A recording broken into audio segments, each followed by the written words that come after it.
છેલ્લા ઘણા સમયથી સુરત શહેરમાં નાસ્તા પડતા આરોપીઓ પકડવાની ઝુંબેશ ચાલુ છે।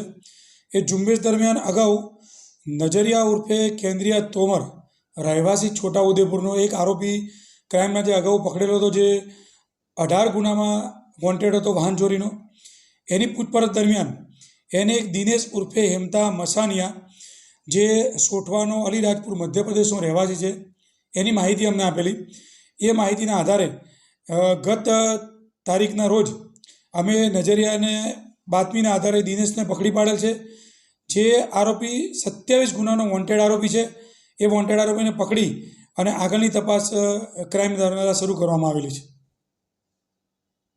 સર, કઈ રીતની મોડસ ઓપરેન્ડી છે વાહન ચોરી કરવાની, અને હમણાં સુધી કુલ કેટલા ગુનામાં આરોપી વોન્ટેડ હતો, ચોરી કરી છે? આ આરોપી સુરત શહેરના 27 ગુનામાં વોન્ટેડ છે અને આ આરોપી પોતાના મોજ શોખ માટે અમુક વાહન રાખે અને અમુક વાહન વેચી અને રોકડા રૂપિયા મેળવી અને મોજ શોખ કરવાની ટેવવાળો આરોપી છે। બહુ જ રીઢો ગુનેગાર છે। એને ક્રાઇમ બ્રાન્ચે બાતમીના આધારે પકડી પાડેલ